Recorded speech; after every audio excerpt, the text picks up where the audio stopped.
ये इबादत ठीक 10 बजे शुरू होना थी, लेकिन कराल के लोग सुबह से गीत गाते हुए आ गए कि सितारा की रस्म शादी में शिरकत कर सकें। बड़ा ही खूबसूरत मंजर था। मर्दों ने अपना बेहतरीन और मुकम्मल तरीन लिबास पहन रखा था और औरतें और बच्चे अपने हाथों में दरख्तों की हरी शाखें और फूल लिए हुए थे। ठीक 9:30 बजे स्टेला उठी, बड़े प्यार से मेरा हाथ दबाया और मुझे अपने ख्यालात में गलताओं पेचा छोड़कर चली गई। 10 बजने में चंद मिनट बाकी थे कि वह फिर आ गई। कार्सन साहब उसके साथ थे। स्टेला ने शादी का जोड़ा पहन रखा था, जिसके गिरेबान में हस्बे मामूल नारंगी के शगुफे लगे हुए थे, और आज वो अपने हाथों में भी उन्हीं फूलों का गुलदस्ता लिए हुए थी। आज वो बेहद हसीन बल्कि हुस्न की देवी मालूम होती थी। उसके साथ नन्ही टोटा भी थी जो बेहद खुश थी, और यही बच्ची दुल्हन की सहेली थी। और फिर हम गिरजा की तरफ चले। उस झोंपड़े के सामने खासा वसी और ईज मैदान था, जो उस वक्त कराल वालों से खचाखच भरा हुआ था। हम लोग खामोश बैठे हुए थे, लेकिन हमें देखते ही वो यक आवाज़ होकर कोई गीत गाने लगे। हम उन लोगों के दरमियान से गुजरते हुए गिरजा की झोंपड़ी में चले गए। झोंपड़ी में भी वो कराल वाले मौजूद थे जिन्होंने ईसाई मजहब कबूल कर लिया था। मिस्टर कार्सन चूंकि कमज़ोर हो रहे थे, इसलिए उन्होंने बैठकर किताब मुकद्दस की आयतें और दुआएं पढ़ीं। जब इबादत हो चुकी, जो मुझे काफ़ी तवील मालूम हुई, तो कार्सन साहब ने तकरीबन सरगोशी में कहा, एलन और स्टेला, मैं तुम्हारी शादी इस झोंपड़े से बाहर और तमाम लोगों के सामने करना चाहता हूँ। चुनाचे हम बाहर आ गए। झोंपड़ी के करीब ही एक घना दरख्त था। हम लोग उस दरख्त की छांव में और मैदान में बैठे हुए लोगों की तरफ रुख करके खड़े हो गए। कार्सन साहब ने अपना एक हाथ उठा दिया। लोग खामोश हो गए। ऐ लोगो, ऐ मेरे बच्चों, उन्होंने कहा, मैं अपनी बेटी की शादी तुम लोगों के सामने अपने पुराने दोस्त के बेटे एलन क्वार्टरमैन से कर रहा हूँ। और फिर उन्होंने निकाह का खुतबा पढ़ा। ये खुतबा उन्होंने बड़ी मुतासिर कुन आवाज़ में पढ़ा। पहले मुझसे पूछा गया और मैंने स्टेला को अपनी बीवी के तौर पर कबूल कर लिया। फिर स्टेला से पूछा गया और उसने मुझे अपने शौहर के तौर पर कबूल कर लिया। इसके बाद मैंने कार्सन साहब की महर की अंगूठी, क्योंकि कोई दूसरी अंगूठी हमारे पास ना थी, स्टेला की उंगली में पहना दी। और अब स्टेला मेरी बीवी थी और मैं उसका शौहर। और अब कार्सन साहब ने कहा, एलन और स्टेला, ये रस्म जो अदा की गई है, इसने तुम दोनों को, मैं समझता हूँ कि मियाँ बीवी बना दिया है। इस रस्म के लिए ज़रूरी है कि इसे इसी मज़हब के कवानीन के मुताबिक अदा किया जाए जिस पर दूल्हा दुल्हन कायम हो, और उस मुल्क की रस्म के मुताबिक भी अदा किया जाए जहाँ दूल्हा और दुल्हन रहते हों। मैंने ईसाई मज़हब के मुताबिक निकाह का खुतबा पढ़ा है, और यहाँ की रस्म के मुताबिक कुल आबादी के सामने तुम दोनों को शादी के बंधन में बांध दिया है। यहाँ मैंने एक रजिस्टर बना रखा है जिसमें वो लोग जिन्होंने ईसाई मज़हब इख्तियार कर लिया है अपने दस्तखत कर देते हैं और शादी की रस्म मुकम्मल हो जाती है। चुनाचे इस रजिस्टर में तुम दोनों भी दस्तखत करोगे। ताहम मैं चाहता हूँ और तुम दोनों से इसका वादा चाहता हूँ कि यहाँ से रवाना होने के बाद तुम्हारे रास्ते में जो भी पहली मुहज्जब आबादी पड़ेगी, वहाँ तुम अपनी शादी की रस्म को दोबारा अदा करोगे। एलन और स्टेला, तुम इसका वादा करते हो? हम वादा करते हैं, मैंने और स्टेला ने कहा। अब रजिस्टर लाया गया और हम दोनों ने उस पर दस्तखत किए। पहले मेरी बीवी ने दस्तखत किए और उसने सिर्फ स्टेला लिखा, लेकिन कार्सन साहब ने उस रजिस्टर में उसे पहली और आखिरी बार अपना पूरा नाम लिखने की इजाज़त दे दी, यानी स्टेला कार्सन। फिर कराल के चंद बुजुर्गों और अंडा बाजम्बी ने भी उस रजिस्टर में बतौर गवाहों के अपने अपने निशानात बनाए। अंडा बाजम्बी ने अपना निशान स्टेला के लक़ब की मुनासबत से सितारा बनाया। मैं ये सतूर लिख रहा हूँ और इस वक्त ये रजिस्टर मेरे सामने है। यह रजिस्टर और इसके औराक में रखी हुई मेरी बीवी के बालों की एक लट मेरे उन बेहतरीन और खुशगवार दिनों की यादगार है। इस रजिस्टर में वो तमाम नाम और वह तमाम निशानात मौजूद हैं जो कई बरसों पहले बाबियान कराल में एक घने दरख्त की छांव में लिखे और बनाए गए थे। लेकिन अफसोस, वो लोग कहाँ गए। अब उन लोगों की और उन दिनों की याद ही मेरे दिल में बाकी रह गई है। रजिस्टर में दस्तखत हो चुके, मैं और स्टेला एक दूसरे को चूम चुके, तो कार्सन साहब ने कहा, मेरे लोगों, अब मैको मैजन और मेरी बेटी सितारा मियाँ बीवी हैं। अब वो एक ही कराल में, एक ही झोंपड़े में और झोंपड़े के एक ही कमरे में रहेंगे। एक प्याले में खाएंगे और एक दूसरे के दुख सुख में उस वक्त तक शरीक रहेंगे जब तक कि मौत उन्हें जुदा नहीं कर देती। सुनो, ऐ मेरे लोगों सुनो, तुम इस औरत को जानते हो? और उन्होंने हांड्रिका की तरफ इशारा किया, जिसे खुदा जाने कब पहरेदार कोठरी में से निकाल कर वहाँ ले आए थे। हाँ हाँ, हम जानते हैं इसे, कराल के बुजुर्गों ने कहा। ये लोग अफ्रीकी वैश्यों की रस्म के मुताबिक पालती मारे ज़मीन पर एक दायरे में बैठे थे, और यही अफ्रीकी अदालत थी और यही लोग फैसला करने वाले या मुंसिफ थे। हम जानते हैं इसे, जजों ने कहा।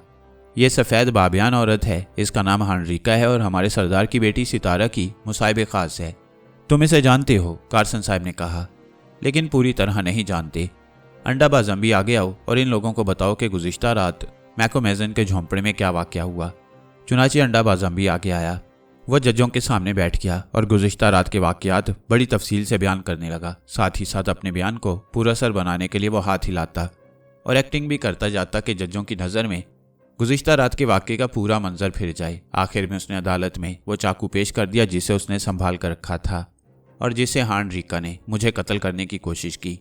अंडाबा जम्बी का बयान ख़त्म हुआ तो मुझसे कहा गया और मैंने भी अपना बयान दिया। मेरे पास जाहिर है कोई चाकू ना था, अलबत्ता मेरे चेहरे पर खराशें मेरे बयान की तस्दीक कर रही थीं। अब कार्सन साहब हांड्रिका की तरफ घूम गए। इस तमाम अरसे में वो खामोश खड़ी रही और अपनी निगाहें उसने ज़मीन पर जमा रखी थीं। तुम्हें कुछ कहना है हांड्रिका? तुम अपनी सफाई पेश कर सकती हो, कार्सन साहब ने कहा, और चंद सानियों के तवक्कुफ़ के बाद उसने बड़ी बेखौफी से यूं कहना शुरू किया, हाँ, मुझे भी कुछ कहना है। मैकोमेजन चोर है जिसने सितारा को मुझसे चुरा लिया। सितारा मुझसे मोहब्बत करती थी, लेकिन मैकोमेजन ने यह मोहब्बत लूट ली। मैं मैकोमेजन की ज़िंदगी का ही खात्मा कर देना चाहती थी क्योंकि उसकी वजह से मुझे बड़ा नुकसान हुआ। मैं तबाह बर्बाद हो गई हूँ, लेकिन अफसोस मैं कामयाब नहीं हुई। अफसोस मैकोमेजन जिंदा रहा। अगर मैं अपने मकसद में कामयाब हो जाती, अगर मैंने मैकोमेजन को कत्ल कर दिया होता तो मेरी आकाज़ादी उसे भूल जाती और एक बार फिर यह हसीन सितारा पूरी आबोताब से मुझ पर चमकने लगता। ये कभी ना होता, स्टेला बुड़बड़ाई। लेकिन कार्सन साहब का चेहरा गुस्से की शिद्दत से सुर्ख हो गया। मेरे लोगों, उन्होंने कहा, तुमने सुन लिया जो इस औरत ने कहा और तुमने देखा कि इस औरत ने हमें अपने एहसानों का क्या बदला दिया है। ये औरत कहती है कि इसे मेरी बेटी से मोहब्बत है, लेकिन देखो इसी औरत ने मैकोमेजन को कत्ल करके मेरी बेटी की मुसर्रतों और आरज़ुओं को खाक में मिलाना चाहा। उसी लड़की की मुसर्रतों को जिससे ये मोहब्बत करती है। इसने उस शख्स को कत्ल करना चाहा जिसने इसका कुछ नहीं बिगाड़ा। हमने इसे बंदरों से बचाया, इसे अपने साथ रखा, इसे इंसान बनाया, इसे खिलाया और पिलाया, हर तरह इसका ख्याल रखा, और ये एहसान फरामोश औरत हमें अपने एहसानों का बदला इस तरह दे रही है। बताओ मेरे लोगों, क्या सज़ा हो सकती है इसकी? मौत। जजों ने अपने अंगूठे आसमान की तरफ उठाकर कहा और मैदान में बैठे हुए लोगों ने यकजुबान होकर कहा, मौत, मौत, मौत। आला जज ने कहा, अगर तुमने इसे बचाया तो हम अपने हाथों से इसका खात्मा कर देंगे। ये बाबियान औरत है, शैतान औरत है। ऐ सरदार, इससे पहले कि ये कोई और शरारत करे हमें इसका खात्मा कर देने दो। अब स्टेला आगे आई और अपने बाप से और अदालत से दरख्वास्त करने लगी कि हांड्रिका की जान बख्शी कर दी जाए। उसने कहा कि इंतकाम और हसद हर औरत की फितरत है और ये कि हांड्रिका उसे स्टेला को चाहती है और अपनी इसी मोहब्बत के अंधेपन में इस जुर्म का इर्तिकाब हो गया है। इसने मेरे मंगेतर की जान लेने की कोशिश की थी जो अब मेरा शौहर है, स्टेला ने कहा, और मेरा शौहर इसे मुआफ़ करता है। इसने शादी से पहले ही मुझे बेवा बना देना चाहा, लेकिन मैं भी इसे मुआफ़ करती हूँ। इसे कत्ल करने की बजाय यहाँ से निकाल दो। मेरी शादी के मुबारक दिन खून ना बहाओ, खून बहाकर इस मुबारक दिन को नामुबारक ना करो। मिस्टर कार्सन अपनी बेटी की ये मुख्तसर तकरीर बड़ी दिलचस्पी से सुनते रहे, क्योंकि वो भी हांड्रिका को कत्ल करना ना चाहते थे, बल्कि वो तो उसकी जान बख्शी करने का वादा कर चुके थे। लेकिन कराल वाले बिल्कुल बिफरे हुए थे और हांड्रिका की जान बख्शी के लिए तैयार ना थे। अगर उनका बस चलता तो वो उसी वक्त और उसी जगह उसके टुकड़े उड़ा देते।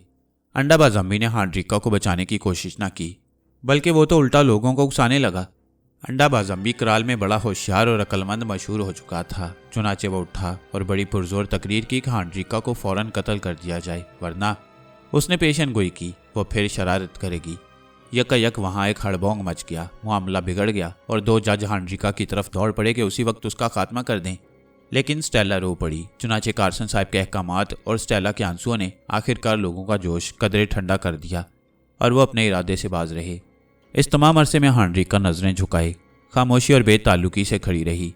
आखिरकार शोर हंगामा खत्म हो गया और जजों ने हांड्रिका को बुलाकर यह फैसला सुनाया कि वो इसी वक्त कराल से निकल जाए और कहा कि अगर फिर कभी वो कराल में उसके आसपास भी नजर आई तो उसे भाले मार मार कर कत्ल कर दिया जाएगा।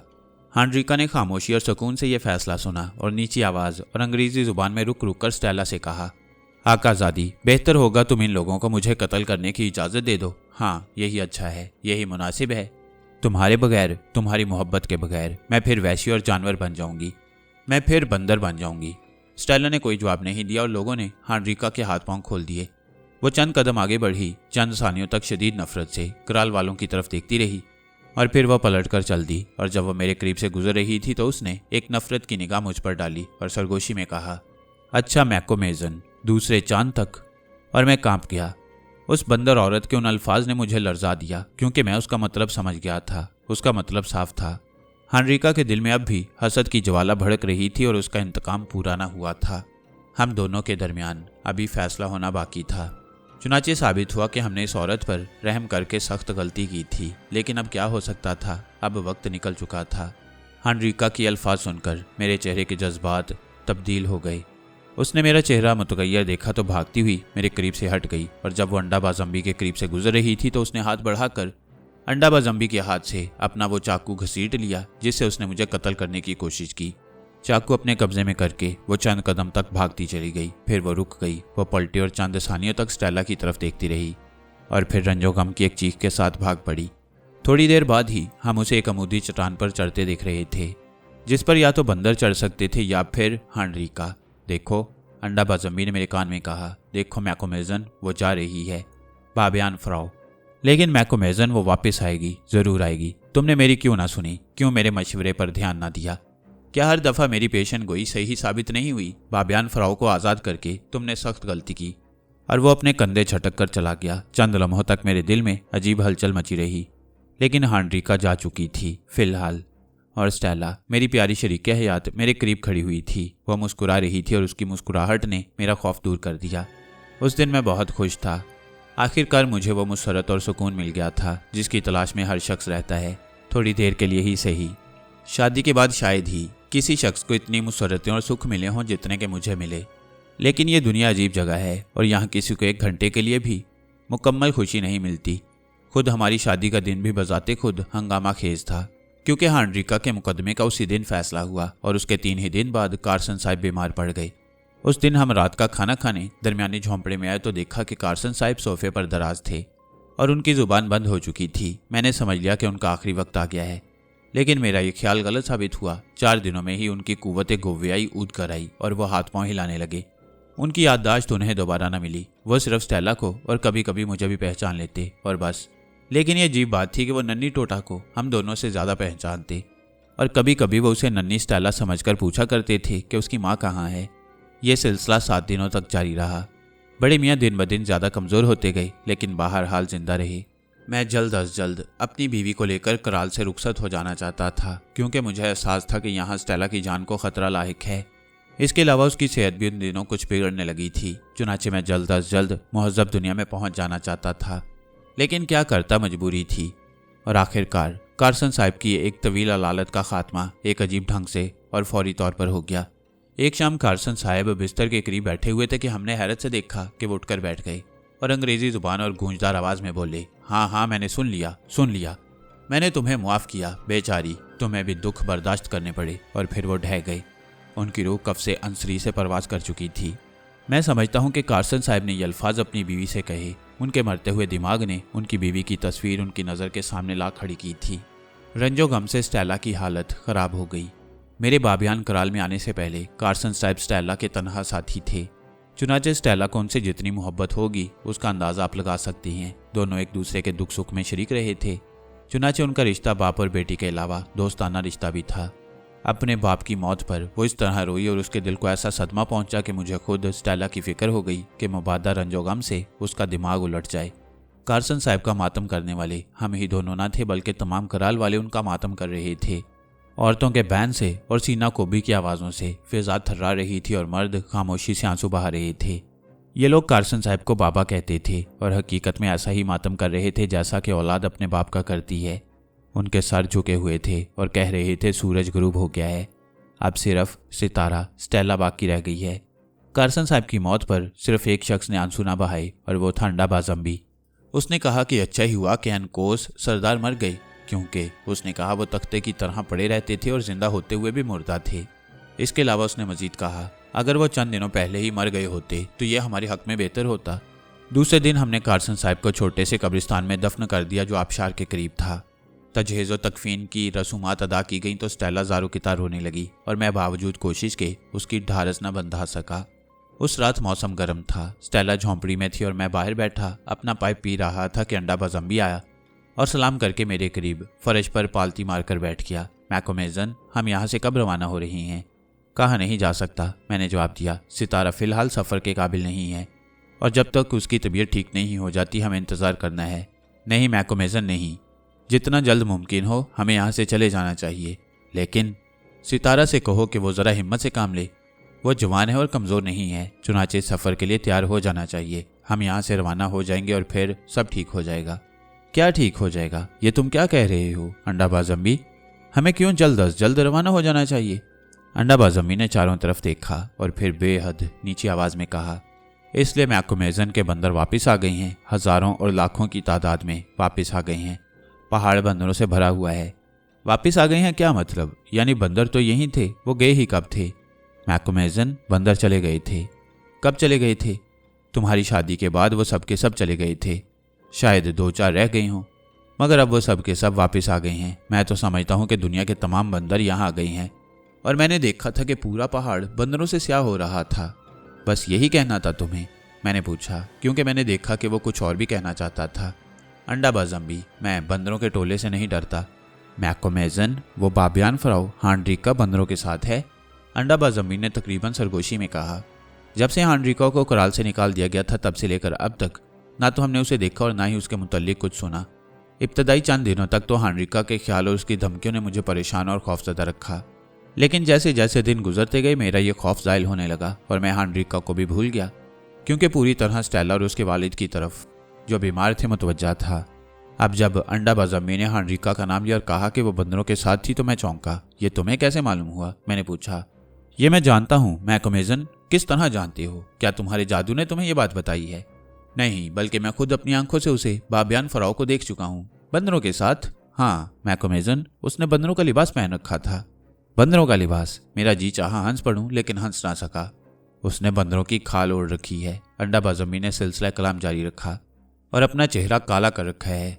वो बहुत दूर थी लेकिन उसके कद्दो कामत से मैंने उसे पहचान लिया, क्योंकि उसकी वजह से वो बंदरों से अलग नजर आती थी। और फिर उसके बाजू पर से बंदर की खाल जरा खिसक गई और उसके हाथ की सफ़ेदी भी मुझे नजर आ गई। वो वापस आ गई है मैकोमेजन, दुनिया के तमाम बंदरों को लेकर वापस आ गई है और किसी खास मकसद के तहत वापस आई है।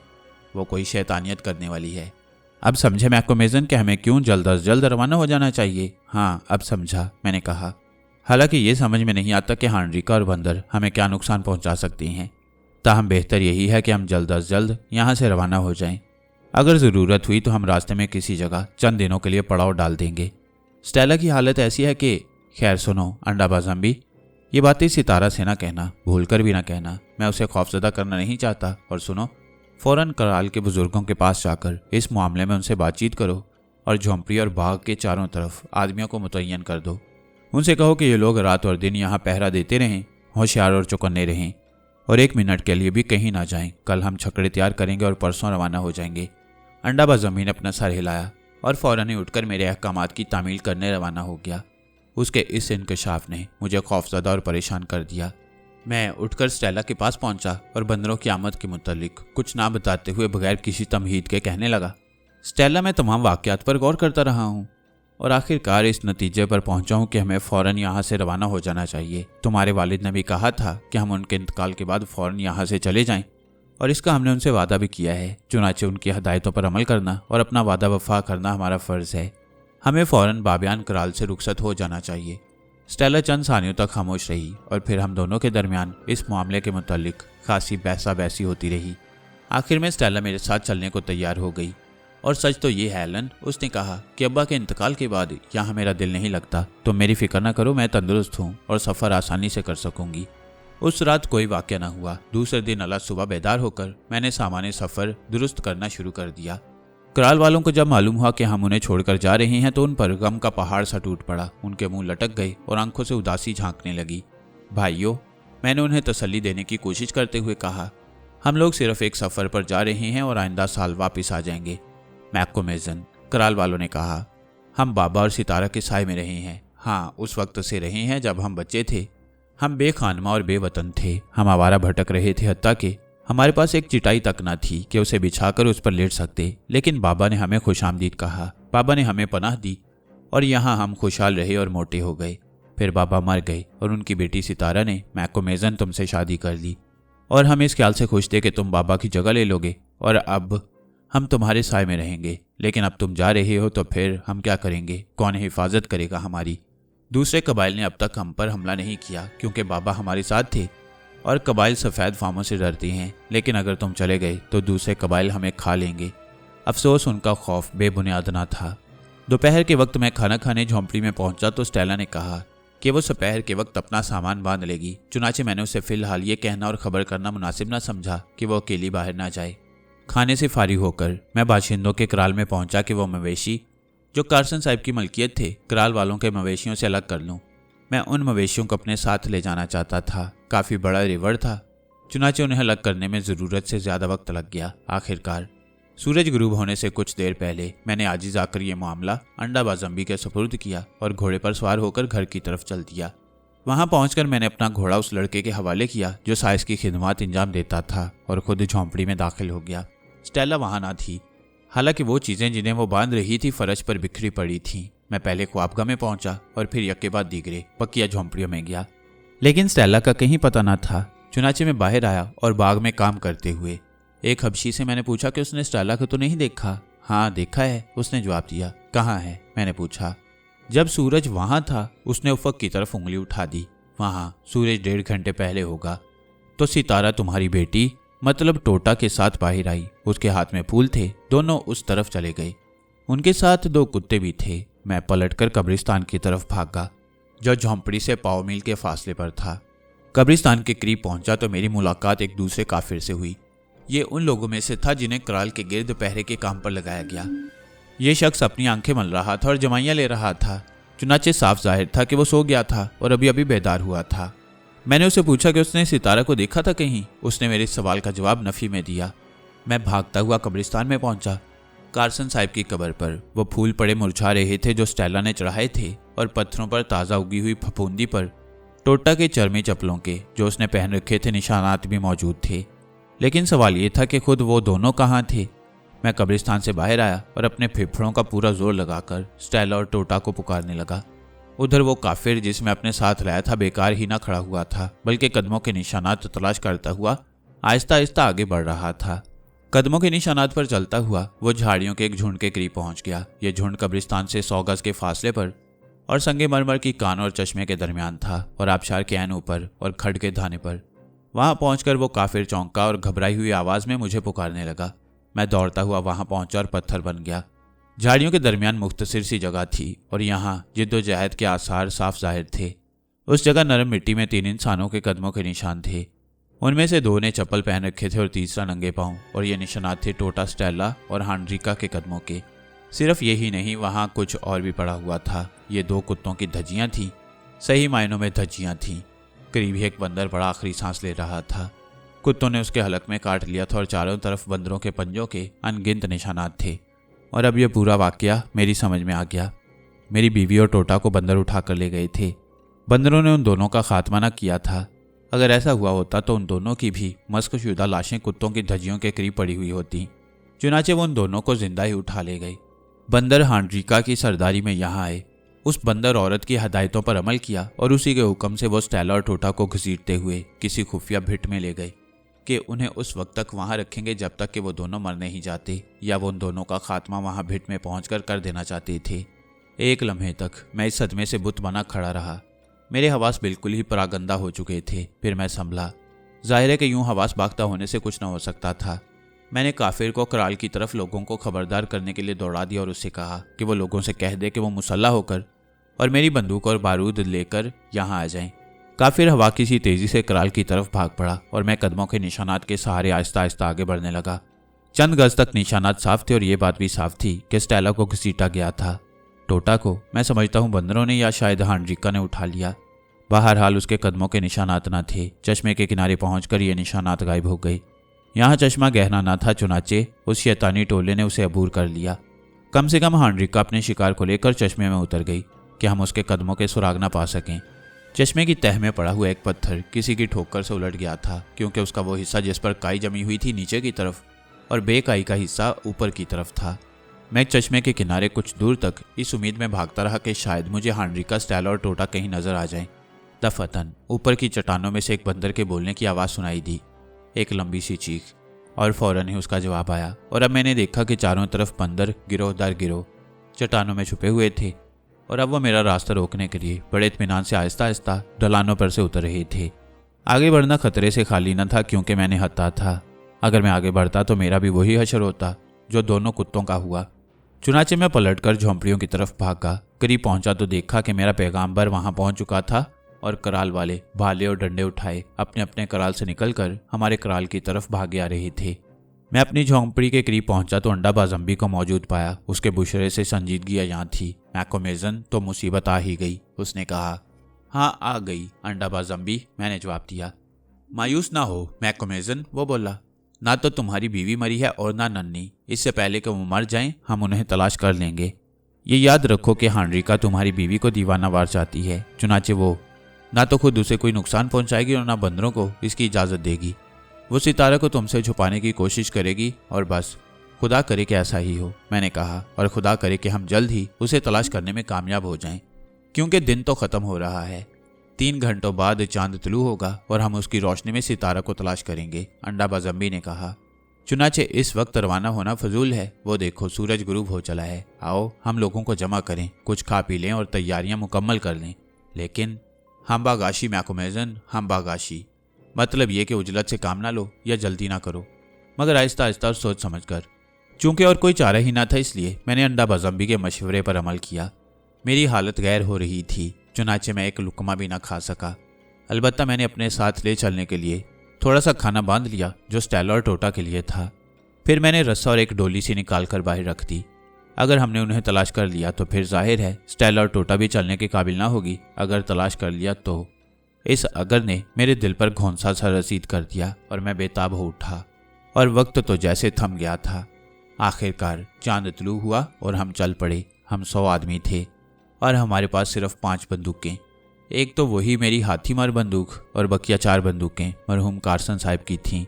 हम उस जगह पहुंच गए जहां से बंदर स्टेला और टोटा को उठा ले गए। कराल वालों ने जिद्दोजहद के लामते और कुत्तों की धज्जियां देखी तो उन्हें बड़ा जोश और गुस्सा आया और मैंने उन्हें आपस में यह कसम खाते सुना कि स्टेला या टोटा जिंदा रहें या ना रहें, वो लोग बहरहाल उस वक्त तक चैन से न बैठेंगे जब तक कि इस इलाके को बंदरों से साफ नहीं कर लेते। मैंने दिल ही दिल में ये कसम दोहराई। हम चश्मे के किनारे किनारे पैरों के निशानात देखते आगे बढ़ते रहे, लेकिन जाहिर है चश्मे में निशानात न थे और चट्टानों और पत्थरों पर भी निशानात न थे, या अगर थे तो बहुत कम और धुंधले धुंधले। ताहम हम आगे बढ़ते रहे। रात फिर हम वीरान घाटियों और ढलानों पर चलते और चढ़ते और वक्तन फवक्तन बुलंद आवाज में स्टेला को पुकार कर रात की खामोशी को तोड़ते रहे, लेकिन हमारी इन पुकारों का किसी तरफ से कोई जवाब न आया। हमारी आंखें चट्टानों और उन शगाफों में जो पानी ने पैदा कर दिए थे उस प्यारी सी सूरत को तलाश करती रहीं, लेकिन किसी जगह स्टेला या टोटा या हानरिका नजर न आई। हम गारों, शगाफों और झाड़ियों से ढकी हुई दराड़ों में तलाश करते रहे, लेकिन वो ना मिले जिनकी हमें तलाश थी। हम रात भर बेमकसद भटकते रहे, यहाँ तक कि रात खत्म हुई, दिन तुलू हुआ और हमने देखा कि रात भर भटकने के बाद हम उस जगह पहुंच चुके थे जहां से रवाना हुए थे और हमारे पैर जख्मी थे और हम थकन से चूर। हम बैठ गए और सूरज तुलू होने का इंतजार करने लगे। लोगों ने वो खाना खाया जो अपने साथ लाए थे और चंद लोगों को मजीद खाना लेने के लिए कराल में दौड़ा दिया। मैं एक पत्थर पर दिल शिकस्ता सा बैठा हुआ था। दफतन मुझे ख्याल आया। अंडा जम्बी अजीबोगरीब कुव्वतों का मालिक था। हमारी इसी सफ़र में उसने कई पेशन गोइयाँ की थीं और मुझे इतराफ़ है कि उसकी हर पेशन गोई सही साबित हुई। जब हम ज़ुल्मों की गिरफ्त से निकल आए थे तो उसी ने मुझे जनूब की तरफ चलने का मशवरा दिया और कहा था कि उसी तरफ एक पहाड़ के कदमों में एक सफ़ेद फार्म का कराल है और ये कि उस पहाड़ पर बहुत बंदर हैं। शायद इस वक्त भी वो मेरी कुछ मदद कर सकता था। अंडा जम्बी, मैंने कहा, तुम कहते हो कि तुम अपनी रूह को खला के दरवाज़ों में से जहाँ चाहो भेज सकते हो और वो चीज़ें देख सकते हो जो हम नहीं देख सकते। कम से कम ये तो मैं जानता हूँ कि तुम अजीबोगरीब कुव्वतों के मालिक हो। अंडा जम्बी, क्या इस वक्त तुम मेरी मदद नहीं कर सकते?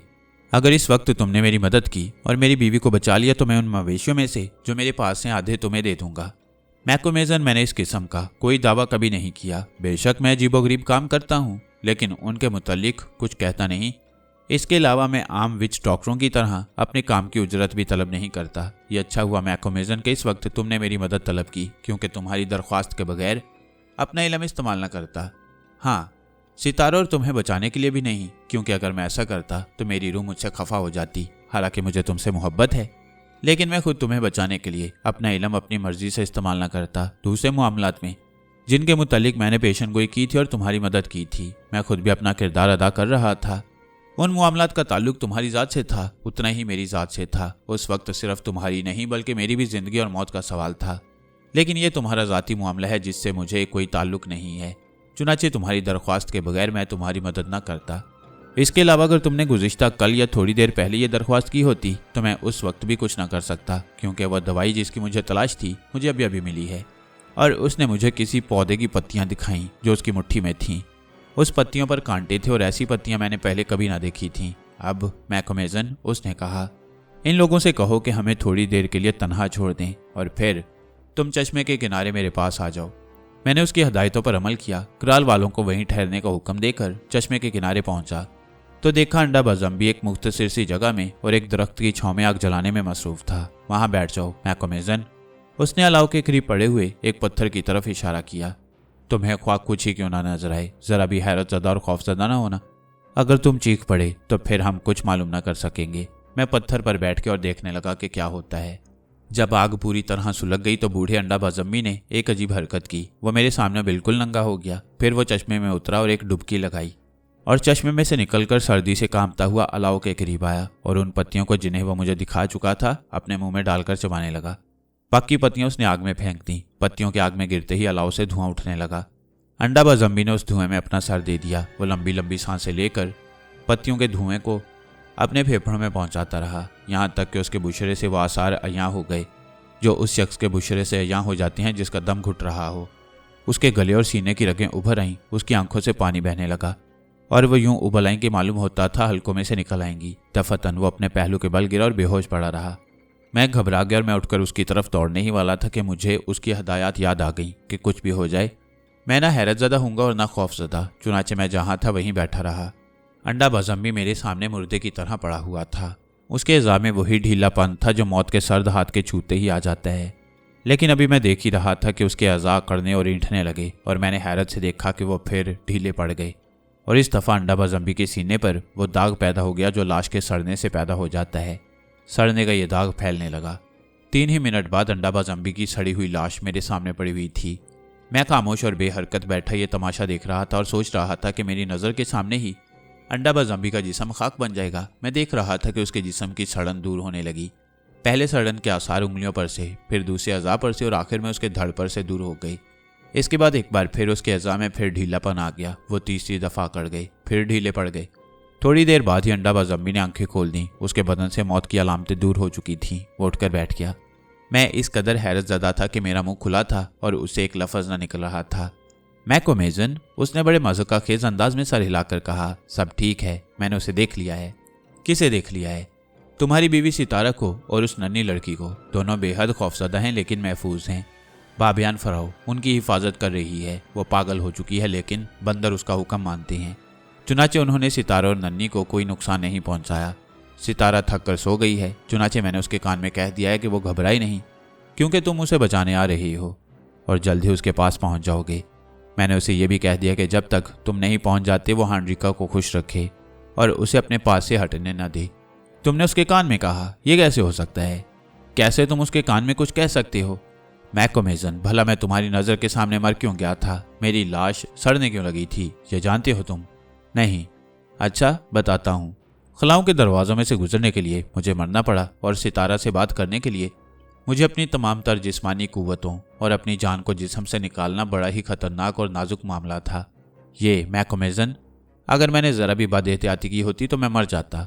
मेरी रूह दोबारा मेरे जिस्म में वापस ना आती। तुम सफ़ेद फाम लोग अपने आप को बहुत ज़्यादा अक्लमंद समझते हो और यकीन करते हो कि तुम सब कुछ जानते हो, लेकिन नहीं, तुम कुछ नहीं जानते। तुम ऊपर आसमानों की तरफ और बादलों की तरफ देखते हो और उन चीज़ों को नहीं देखते जो तुम्हारे पैरों के करीब होती हैं।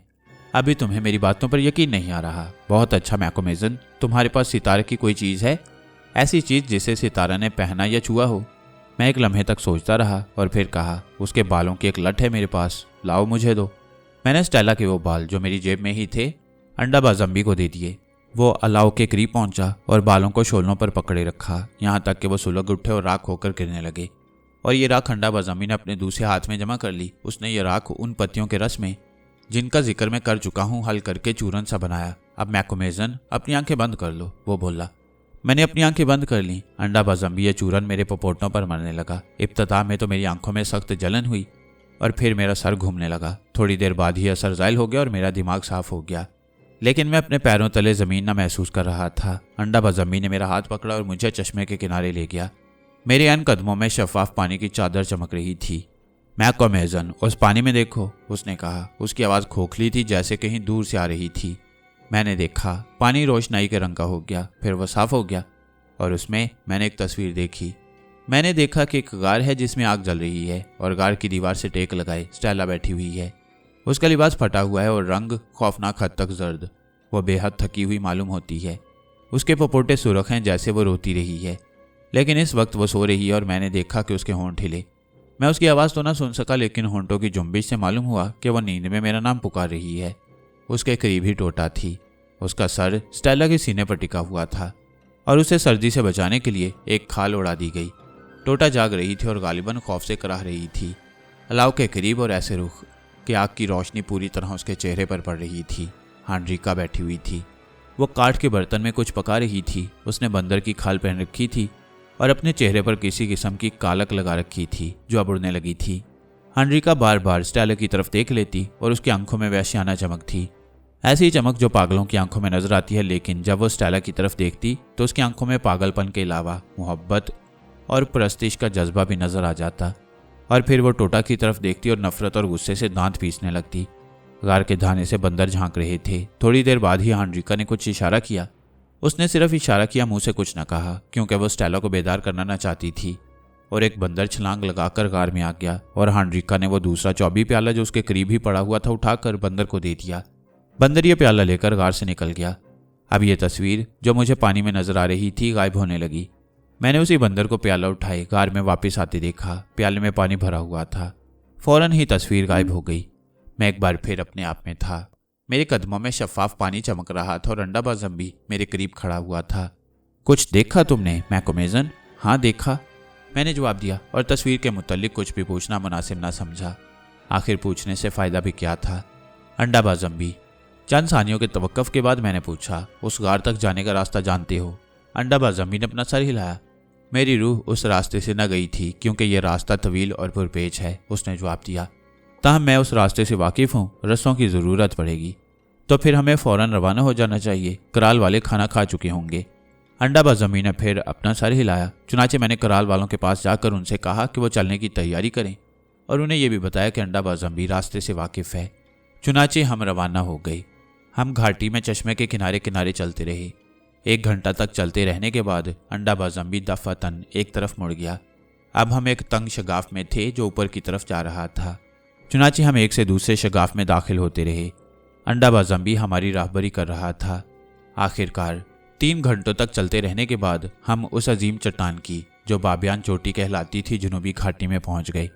उस घाटी में गहरी खामोशी तारी थी। घाटी के एक तरफ ऊंची नीची चोटियों का सिलसिला था और दूसरी तरफ एक अमूदी चट्टान बुलंद होती चली गई थी। हम कोई 2 मील तक उस अमूदी चट्टान के मुतवाजी चलते रहे और फिर दफातन अंडाबाज अम्मी चलते चलते रुक गया। देखो वहाँ हैं वो लोग, उसने कहा और चट्टान में एक गार की तरफ इशारा कर दिया। ये गार जमीन से कोई 40 फुट ऊपर था। धाने की बुलंदी 20 और चौड़ाई 10 फुट से ज्यादा न होगी। चट्टान पर फरन के पौधे और दूसरी झाड़ियों ने उस गार को छुपा रखा था। मैं कितना ही तेज नजर सही, ताहम मुझे इतराफ है कि अगर अंडाबाज अम्मी हमारे साथ ना होता तो मैं उस गार को कभी तलाश न कर सकता। हम जरा आगे बढ़े और गौर से उस जगह का मुआयना करने लगे।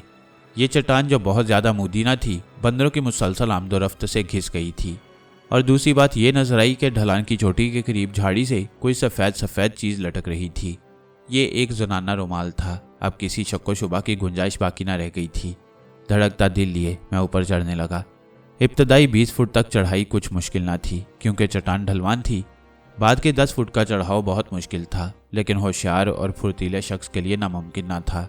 चुनाचे मैं ये 10 फुट का चढ़ाव भी चढ़ गया। अंडाबाज अम्मी मेरे पीछे था, लेकिन बाद की और आखिरी 10-15 फुट की चढ़ाई करीब करीब नामुमकिन थी। गार के धाने के नीचे एक दरख्त के तने का ठंठ निकला हुआ था। उसमें रस्सा फंसा कर और उसे पकड़कर ही हम ऊपर चढ़ सकते थे। हमने उस रस्से में जो हम अपने साथ लाए थे गांठ लगाई और बड़ी कोशिशों के बाद उसे उस बाहर को निकले हुए ठंठ में फंसाने में कामयाब हो गए। मेरे सर से कोई 1-2 फुट ऊपर सफ़ेद जनाना रुमाल झाड़ी में लहरा रहा था। रस्से से लटक कर और हाथ बढ़ाकर मैंने ये रुमाल घसीट लिया। बेशक ये मेरी बीवी का रुमाल था जब मैं ये रुमाल झाड़ी पर से घसीट रहा था तो चोटी के किनारे पर से एक बंदर ने झांक कर हमारी तरफ देखा। ये पहला बंदर था जो उस सुबह हमें नजर आया। बंदर चीखा और गायब हो गया। मैंने रुमाल अपनी जेब में रखा, अपने पैर चट्टानी दीवार पर टकाए और बड़ी तेजी से ऊपर चढ़ने लगा। मैं जानता था कि हमारा एक एक लम्हा कीमती था, क्योंकि बंदर दूसरे बंदरों को खबरदार करने गया था। मैं शगाफ तक पहुंच गया। ये दरअसल एक मेहराबी गुजरगाह थी जो बारिश के पानी ने साला साल तक बहकर पैदा कर दी। ये गुजरगाह एक तंग घाटी तक जाकर खत्म हो गई और फिर वो घाटी किसी किस्म की खुली जगह तक चली गई। मैंने शगाफ में से झांक कर देखा तो नजर आया कि घाटी बंदरों से स्याह हो रही थी। सैकड़ों बंदर हमारी तरफ बढ़े चले आ रहे थे। अपनी हाथी मार बंदूक जो मेरे कंधे से लटक रही थी उतार कर मैंने अपने हाथ में ले ली और बंदरों का मुकाबला करने के लिए तैयार हो गया। और साथ ही चीख कर मैंने कराल वालों से कहा कि जितना जल्द मुमकिन हो वो ऊपर आ जाएं। बंदर नीम तारीख गुजरगाह में से होते हुए मेरी तरफ आ रहे थे। वो गुर्रा रहे थे और अपने बड़े बड़े दांत निकालकर कुछ बुड़बुड़ा रहे थे। मैं खामोश और मुंतजिर खड़ा रहा, यहाँ तक कि बंदर मुझसे सिर्फ 15 गज दूर रह गए। और फिर मैंने अपनी हाथी मार बंदूक, जिसमें उस वक्त छर्रे भरे हुए थे, उठाई, उसकी हत्थी अपने कंधे से लगाई और शस्त्र बांधे बगैर उसकी नाली का रुख बंदरों के टोले की तरफ करके लुबलुबी दबा दी। उस तंग जगह में उसका धमाका इतने जोर से गूंज गया जैसे मैंने बंदूक नहीं तोप चला दी हो। लेकिन धमाके की यह गूंज फौरन ही कराहों और चीखों की आवाज में, और ये कराहें और चीखें इंसान की आवाज से मुशाबत ही दब गई। 12 या उससे कुछ ज्यादा बंदर गुजरगाह में या तो मुर्दा पड़े थे या तड़प रहे थे। बंदरों का टोला रुक गया। चंद सानियों तक वो शशोपंज के आलम में खड़े रहे और फिर चीखते चिल्लाते और गुस्से में भरे हुए मेरी तरफ दौड़े। खुशकिस्मती से उस वक्त तक अंडा बजम्बी, जिसके पास भी बंदूक थी, ऊपर चढ़कर मेरे करीब आ खड़ा हुआ। अगर उस वक्त वो मेरे करीब खड़ा हुआ ना होता तो इससे पहले कि मैं अपनी बंदूक दोबारा भरता, बंदर मुझे नोचकर उधेड़ देते। अंडा बजम्बी ने अपनी बंदूक की दोनों नालियां बंदरों के टोलों पर खाली कर दी और थोड़ी देर के लिए उनकी पेशकदमी रोकने में कामयाब हो गया।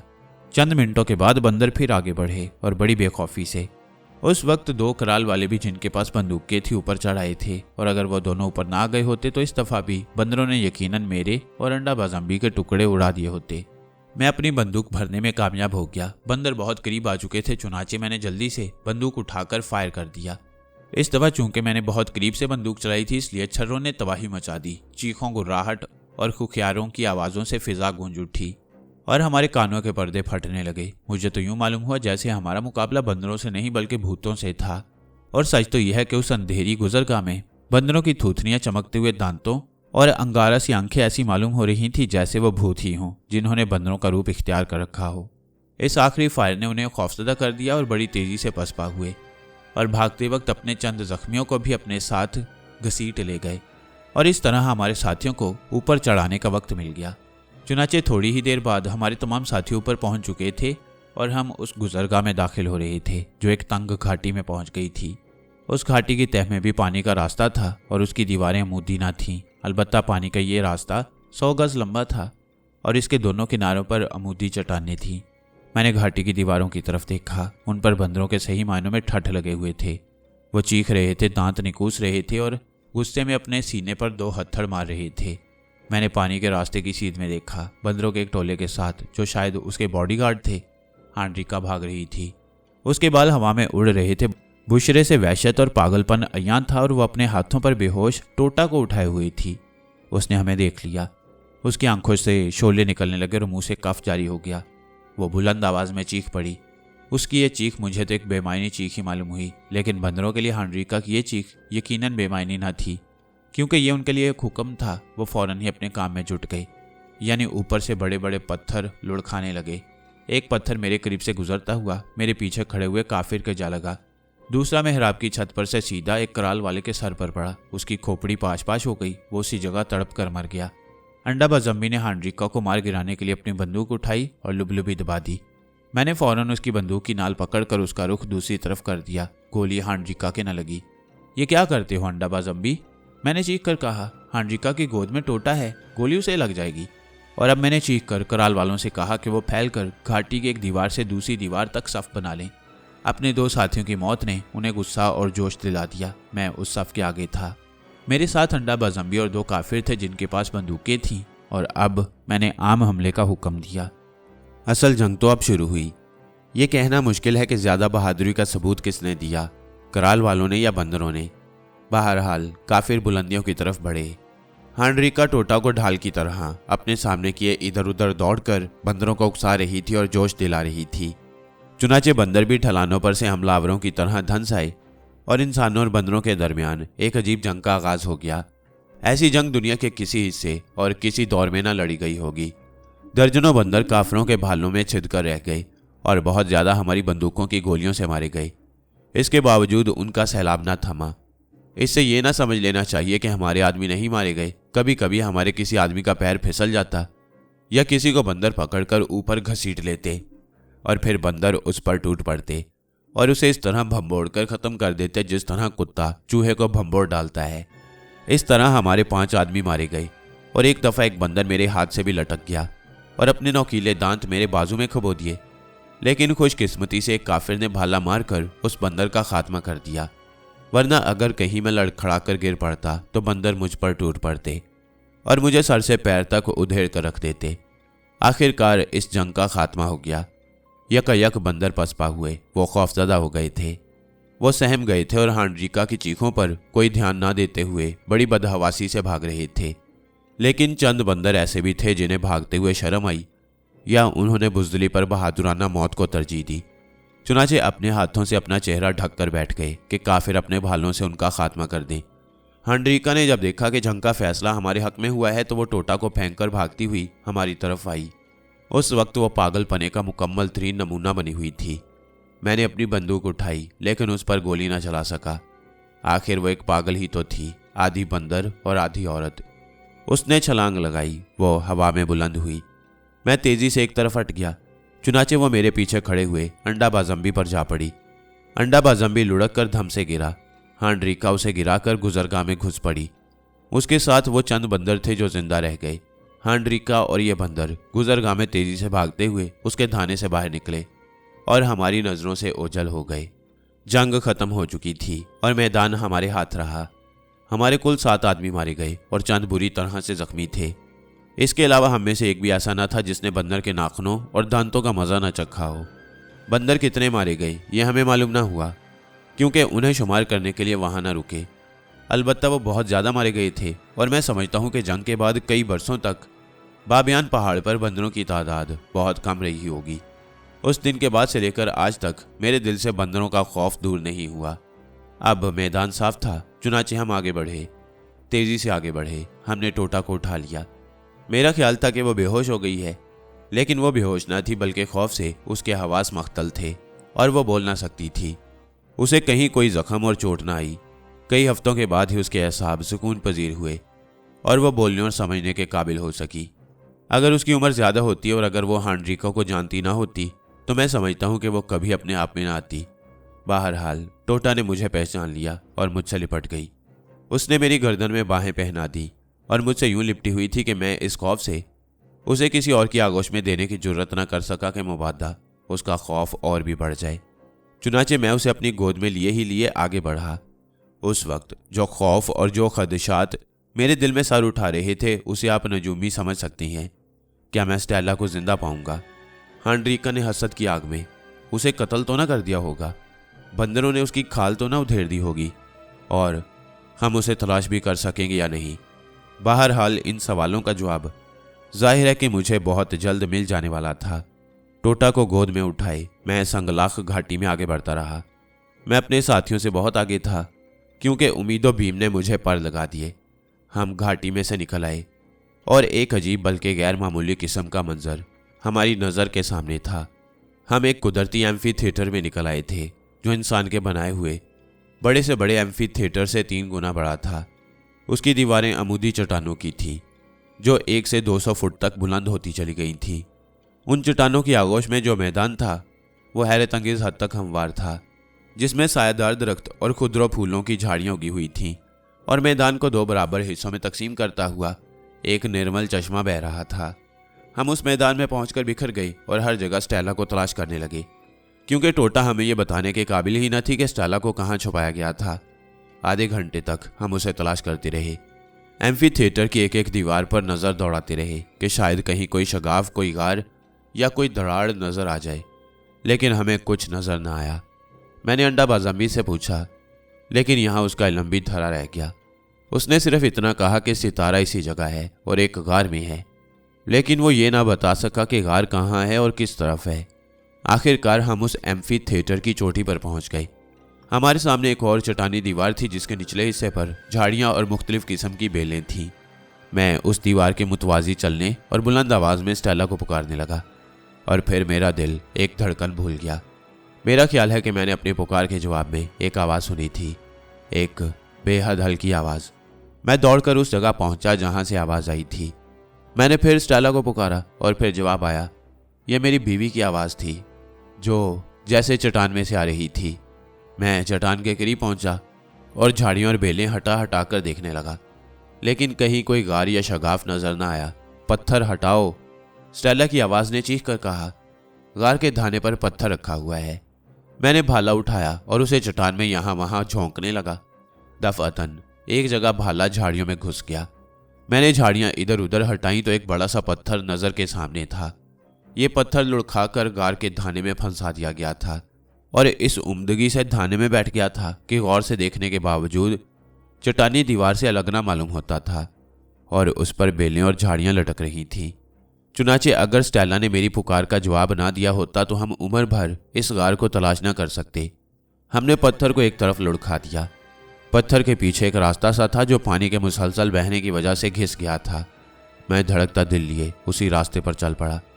थोड़ी देर बाद ही हम गार के धाने पर थे जिनकी शक्ल बोतल की गर्दन जैसी थी। हम उस गार और बोतल की गर्दन को अबूर कर गए और एक दूसरे गार में थे जो पहले गार से बड़ा था, और मैंने हैरत से देखा कि ये वही गार था जिसकी तस्वीर अंडाबाज अम्मी ने मुझे चश्मे के पानी में दिखाई थी। इस गार में अंधेरा न था बल्कि कहीं ऊपर से खुदा जाने किस तरह और कहां से रोशनी आ रही थी, और मैंने उस रोशनी में देखा कि गार के इंतहाई सिरे पर खालें बिछी हुई थी और उन खालों पर कोई नीम दराज था। मैं दौड़कर वहां पहुंचा। ये स्टेला थी। उसके हाथ पैर चिरमी पट्टियों से बंधे हुए थे। उसके बदन पर खराशें थीं। जगह जगह से उसकी जिल्द भी उधड़ गई थी, लेकिन ये बहरहाल स्टेला थी और जिंदा थी। उसने मुझे देखा, उसने मुझे पहचान लिया। वो खुशी और हैरत से चीख उठी और जब मैंने उसे अपनी बाहों में समेटा तो वो बेहोश हो चुकी थी। ये अच्छा ही हुआ कि स्टेला थोड़ी देर पहले बेहोश न हो गई। अगर ऐसा हुआ होता तो हम कभी उसे तलाश न कर सकते। मैं स्टेला को गार से खुली हवा में ले आया। उसे एक दरख्त के साए में लिटा दिया गया और फिर उसके बंधन काट दिए गए। और अब एक बार फिर मैंने गार में देखा और इस दफ़ा उसका तफसीली जायजा लिया। गार वही था जिसे मैं चश्मे के पानी में देख चुका था। सामने उसी तरह आग जल रही थी और उसके करीब ही एक चौबी प्याला रखा हुआ था जो अब भी निस्फ के करीब पानी से भरा हुआ था। ये वही प्याला था जिसे हांड्रिका ने बंदर को दे दिया था, और जब वो तस्वीर मालूम हो रही थी तो उस वक्त मैंने उस बंदर को उस प्याले में पानी भर के लाते देखा। मैं अब भी अंडाबाज अम्मी के इल्म से हैरान हूँ कि इसे और क्या कहूँ। उसके मुतल्लिक जब भी सोचता हूँ तो दांतों में उंगली दाब लेता हूँ। अंडाबाज अम्मी एक जाहिल और वैशी शख्स था, लेकिन अजीबोगरीब कुव्वतों का मालिक। और अब मैंने स्टेला की तरफ देखा। उसके चेहरे पर नाखूनों के निशानात थे और रंग खौफो हरास से मुर्दे की तरह सफ़ेद हो रहा था। उसके कपड़े फटे हुए थे और बाल बेतरतीब और उलझे हुए। मैंने पानी तलब किया। एक काफिर दौड़कर चश्मे से पानी ले आया। मैंने स्टेला के चेहरे पर पानी के छींटे दिए। इसके बाद मैंने थोड़ी बरांडी जो कराल में बनाई जाती थी उसके हलक में टपकाई। थोड़ी देर बाद ही उसने आंखें खोल दी और वह मुझसे लिपट गई। जिस तरह टोटा लिपट गई थी वो रो पड़ी। खुदाया तेरा शुक्र है, वह हिचकियों के दरमियान बार बार कह रही थी।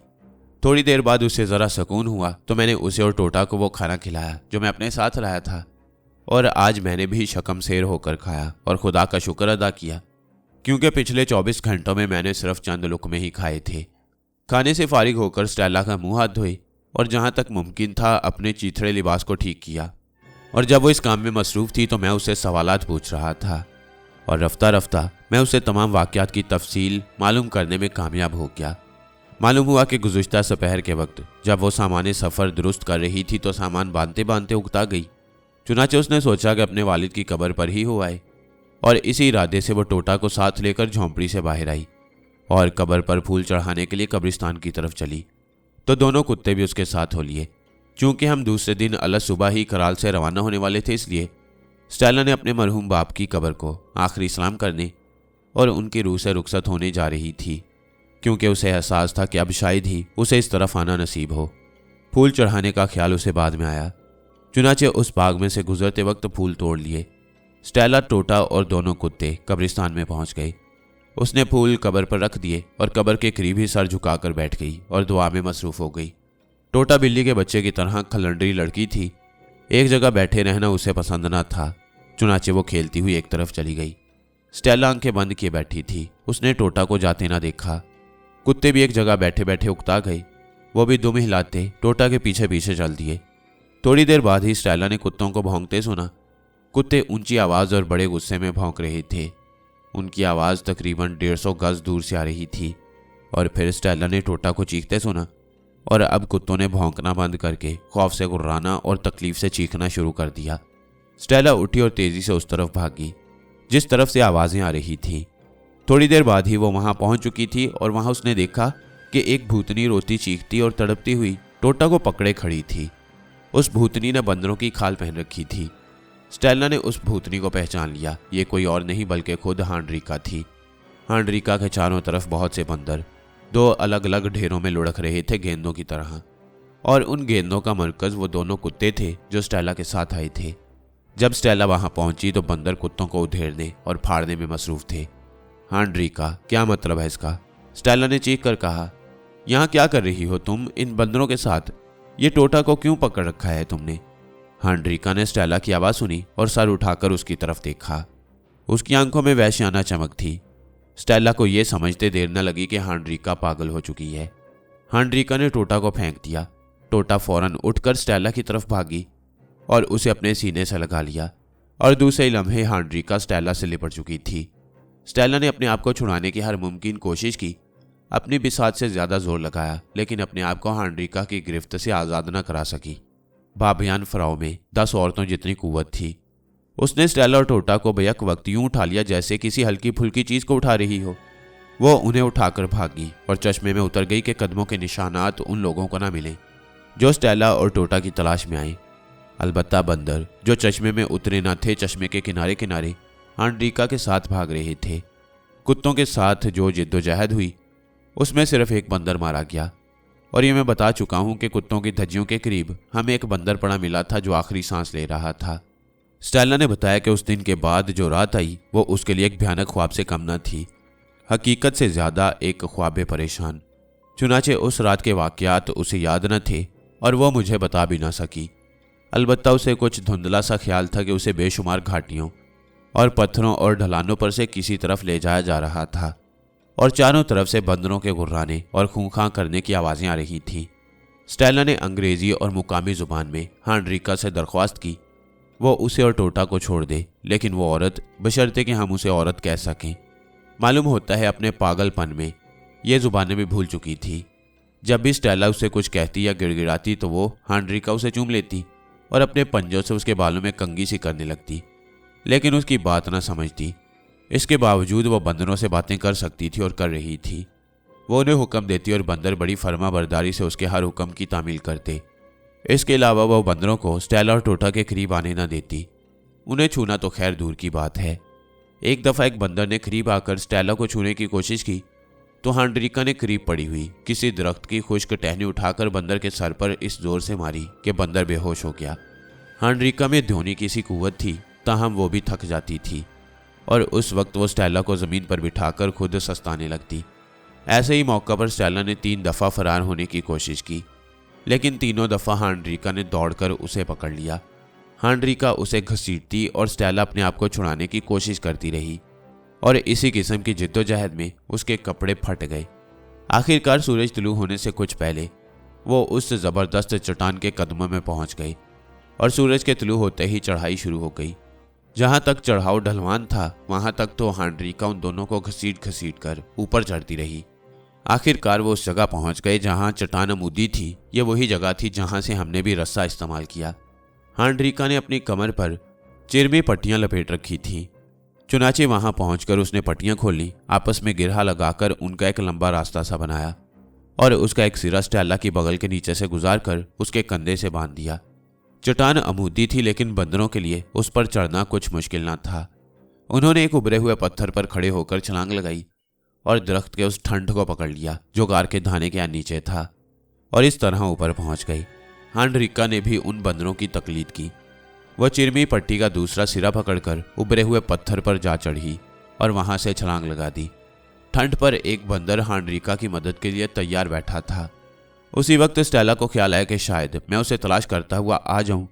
चुनाचे मुझे रास्ता बताने के लिए जेब से अपना रुमाल निकालकर झाड़ी के कांटों में टांग दिया। इस असना में हांडरिका ठंड पर पहुंच चुकी थी। वहां बैठकर उसने कोई हुक्म दिया। यह हुक्म उन बंदरों को दिया गया था जो स्टेला के गिर्द खड़े या बैठे हुए थे। यकायक ये बंदर आगे बढ़े। वो स्टेला से, जिसकी गोद में टोटा थी, लिपट गए। बंदरों ने स्टेला और टोटा को जमीन पर से उठा लिया। दरख्त की ठंड पर बैठी हुई हांडरिका अपनी पूरी कुव्वत सरफ कर रही थी और चिरमी रस्सी खींच रही थी, जिसका एक सिरा स्टेला के कंधे से बंधा हुआ था। ऊपर बैठे हुए बंदर हांडरिका का हाथ बटाने में मसरूफ थे।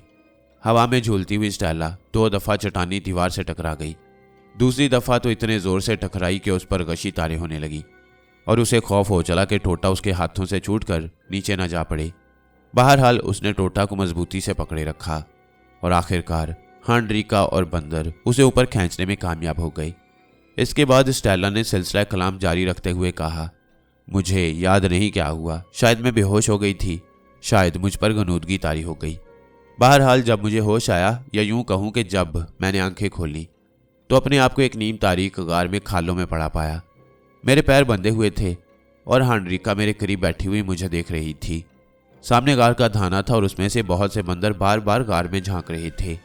टोटा अब भी मेरी आगोश में थी। वो खौफ से नीमजान हो रही थी और इस तरह कराह रही थी कि मेरा दिल फटा जा रहा था। मैंने फिर हांडरिका को मुखातिब किया और उसके सामने गिड़गिड़ाने लगी कि वो हमें आज़ाद कर दे। लेकिन या तो वो खुद भी बंदर बन गई थी और उन इंसानों की ज़ुबान समझ ना सकती थी, या फिर ऐसा जाहिर कर रही थी। वो तो सिर्फ ये कर रही थी कि मेरी दरख्वास्त के जवाब में बार बार मेरे हाथ चूम रही थी, मेरे सर पर हाथ फेर रही थी और बड़े मुशफ़िकाना इशारों से मेरी ढारस बंधाने की कोशिश कर रही थी। और जब वो ऐसा कर रही थी तो टोटा सहम कर सिमट गई और भी ज़्यादा मुझसे लिपट गई। हांडरिका ने टोटा को मुझसे यूं लिपटते देखा तो दांत पीसकर उसकी तरफ नफरत और गुस्से से यूं घूरने लगी कि मुझे खौफ हुआ कहीं वो टोटा का खात्मा ही ना कर दे। चुनाचे हांडरिका का ध्यान बटाने के लिए मैं उसकी तरफ इशारा करने और उसे समझाने लगी कि मुझे प्यास मालूम हो रही है। वो मेरे इशारे समझ गई और उसने एक चौबी प्याले में मुझे पानी दिया। जैसा कि तुमने देखा एलन कि ये गार हांडरिका का भिट है। चुनाचे उस गार में फलों का काफ़ी ज़ख़ीरा और खुश्क गोश्त मौजूद हैं। हांडरिका ने मुझे बहुत से और टोटा को थोड़े से फल खाने को दिए। मैंने ये फल जबरन टोटा को खिलाए क्योंकि वो कुछ भी खाने से इनकार कर रही थी। एलन, उस वक्त मेरे दिल की जो हालत हो रही थी तुम उसका अंदाज़ा नहीं कर सकते। मैं अपनी ज़िंदगी तक से मायूस हो चुकी थी। अब मुझे यकीन हो चुका था कि हांडरिका पूरी तरह पागल हो गई थी। अब उसमें और बंदरों में कुछ फ़र्क न रह गया था। साफ जाहिर था कि वह मुझे इन पहाड़ों में और गारों में अपने साथ रखना चाहती है। तारीक उदासियाँ मेरे दिल में उतर आईं, मायूसियाँ मेरे दिल में नोहा गर हुईं। फरार की राहें मसदूद थीं, मैं फरार न हो सकती थी। अगर मेरी जिस्मानी कुव्वत कायम होती उस वक्त, तब भी मैं फरार न हो सकती थी और ना ही ये उम्मीद थी कि कोई हमें बचाने आ जाएगा। और तुम्हारे ख्याल ने मुझे बेताब कर दिया। लेकिन मैं सिवाय इसके और क्या कर सकती थी कि अपने पैदा करने वाले को पुकारूं। चुनाचे मैंने दुआ की कि या तो मुझे कोई जल्द अज जल्द बचाने आ जाए और इन बंदरों से निकाल ले जाए, या मुझे जल्द अज जल्द मौत आ जाए। यही दुआ मांगते मांगते मेरी आंख लग गई, गालिबन इसलिए कि मैं बहुत थक गई थी। बहरहाल मैं ऊँग गई और मैंने एक अजीब और अनोखा ख्वाब देखा। मैंने देखा कि अंडाबाज अम्मी मेरे सरहाने खड़ा अपनी सफ़ेद लटवारा सर हिला रहा है। फिर उसने झुककर मुकामी ज़ुबान में मेरे कान में कुछ कहा कि मैं ना घबराऊँ और ना खौफज़दा हूँ, क्योंकि जल्द ही एलन तुम मुझे बचाने आ रहे हो।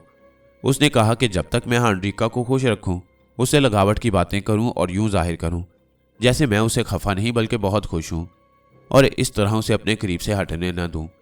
यह ख्वाब इतना साफ था, अंडाबाज अम्मी की आवाज़ इतनी साफ थी कि यह सब कुछ ख्वाब नहीं बल्कि हकीकत मालूम होती थी। मैं अंडाबाज अम्मी को इसी तरह देख रही थी जिस तरह के इस वक्त देख रही हूँ। उसकी आवाज़ इतने साफ तौर से सुन रही थी जैसी कि इस वक्त सुन रही हूँ। खैर, तो जब मेरी आंख खुल गई, स्टेला ने कहा, तो मैंने अंडाबाज अम्मी की हदायतों पर अमल करने का फ़ैसला किया।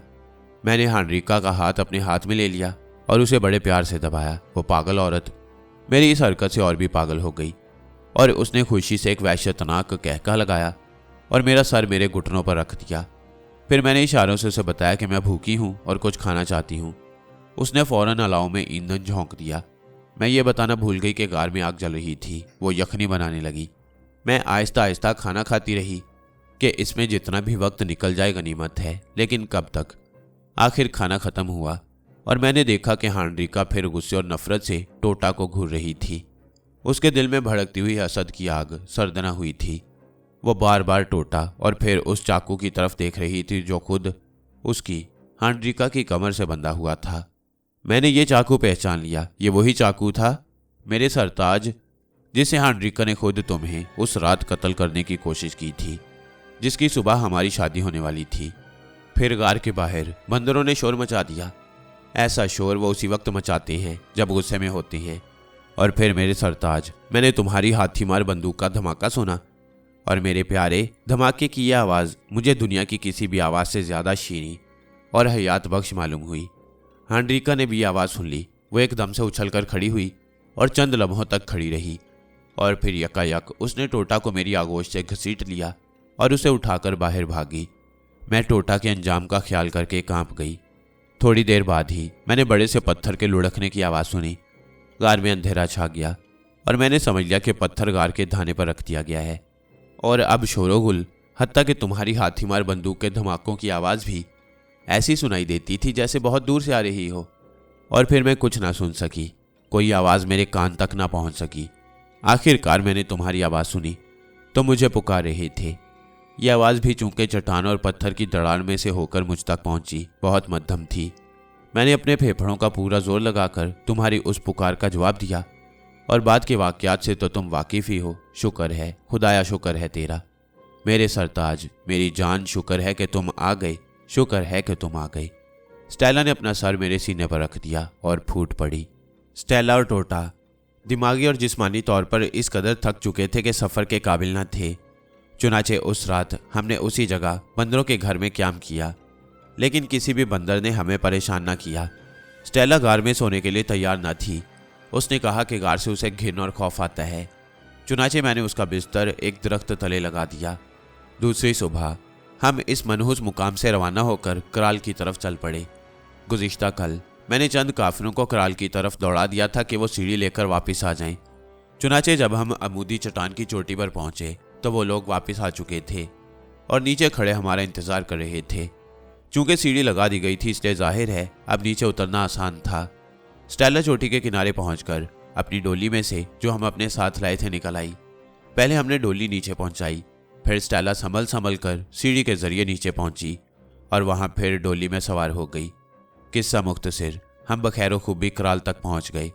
हमें ना तो कहीं कोई बंदर नजर आया और ना ही हांड्रिका। चूंकि अब खतरा टल गया था और मेरी बीवी महफूज और मेरे पास थी, इसलिए उसकी तवानाई दफातन रुखसत हो गई और हमारी वापसी के 12 घंटे बाद ही उसकी हालत ऐसी हो गई कि बाबियान कराल से रुखसत होने का इरादा फिलहाल मुलतवी करना पड़ा, क्योंकि इसके अलावा और कोई चारा ना था। सितम बाला सितम यह हुआ कि उसे बुखार चढ़ आया, जो बंदरों की उस मनहूस घाटी में सोने का नतीजा था। चंद दिनों के बाद बुखार तो दूर हो गया, लेकिन उसे इस कदर कमज़ोर कर गया कि सफ़र तो कुचा, वो बिस्तर पर से उठने के काबिल भी ना रही। मैं समझता हूँ कि स्टेला को अपनी मौत का यकीन हो चुका था। चुनाचे जब भी वो मुस्तकबिल का जिक्र करती, सिर्फ मेरे मुस्तकबिल का जिक्र करती, यानी हमारा मुस्तकबिल की बजाय एलन तुम्हारा मुस्तकबिल कहती। मैं ये बता ही नहीं सकता कि स्टेला किस कदर प्यारी, किस कदर साबिर, किस कदर बुर्दबार और किस कदर हलीम औरत थी, और ना ही बताना चाहता हूँ, क्योंकि उन यादों से मेरे दिल के ज़ख्म हरे हो जाते हैं।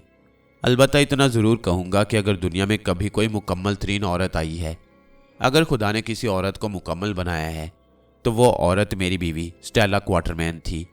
वह मनहूस घड़ी करीब आ गई। स्टेला ने एक बच्चे को जन्म दिया। यही मेरा बेटा हैरी था। हैरी पैदा हुआ और उसकी माँ जैसे उसे बोसा और दुआ देने के लिए जिंदा थी। अपने बेटे को चूमकर और उसे दुआ देकर वो ढह गई। उस पर गशी तारी हो चुकी थी। हम जो कुछ कर सकते थे कर गुजरे, लेकिन हम में से कोई डॉक्टर न था और हम स्टेला की मौत को आगोश में घसीट ना सकते थे। एक रात मैं सुबह तक स्टेला के बिस्तर के करीब बैठा रहा। रात खत्म हुई, पौ फटी और फिर सूरज तलुब हुआ। उफक मशरिक से नूर की धारें सिलसिले कोह पर उतर आईं। स्टेला की गशी उस वक्त दूर हो गई। उसने आंखें खोल दी। उसने रोशनी देखी। उसने तकरीबन सरगोशी में मुझसे कहा, एलन, झोंपड़ी का दरवाज़ा खोल दो। मैंने उठकर झोंपड़ी का दरवाज़ा खोल दिया और स्टेला ने अपनी बेनूर होती हुई आंखों से सुबह के नूर को देखा। उसने अपनी निगाहें रोशन आसमान पर मरकूज कर दी। फिर उसने बड़ी कोशिश के बाद अपना एक हाथ उठाया और मुनव्वर आसमान की तरफ इशारा करके कहा, वहाँ एलन, वहाँ। और खेल ख़त्म हो गया। मेरा दिल टूट गया और टूटा हुआ दिल लिए मैं अपने आखिरी वक्त तक भटकता रहूँगा। मेरे दिल में कुछ नहीं है सिवाय वीरानियों के, सिवाय उदासियों के। हाँ, मेरे दिल में कुछ नहीं है। अलबत्ता यादों के खंडर मौजूद हैं जो मेरी ज़िंदगी का सरमाया है। मेरे रंजो गम का अंदाज़ा वही लोग बेहतर तौर से लगा सकते हैं जो खुद इस सदमे से दो चार हो चुके हों। खुदा किसी को यह सदमा न दे। मैं खुदा से दुआ करता हूँ कि मेरी मौत भी स्टेला की मौत की तरह आसान हो। मैंने स्टेला को उसके वालिद के करीब दफन कर दिया तो कराल वालों के रोने और बैन करने की आवाज़ें आसमान तक पहुँच गई। हत्ता कि अंडा बाजम्बी भी रो पड़ा, लेकिन मैं ना रो सका। मेरे आंसू खुश्क हो चुके थे। और यह स्टेला को दफन करने के बाद दूसरी रात का वाक़या है। बावजूद कोशिश के मुझे नींद न आई। चुनाचे मैं उठा, कपड़े पहने और बाहर आ गया। रात अंधेरी ना थी क्योंकि शफाफ आसमान में चांद रोशन था। मेरे कदम कब्रिस्तान की तरफ बढ़ गए। मैं आहिस्ता आहिस्ता चलता हुआ कब्रिस्तान की चहार दीवारी के करीब पहुंचा तो मेरे कानों में किसी के रोने की आवाज़ आई। ये आवाज़ कब्रिस्तान से आ रही थी।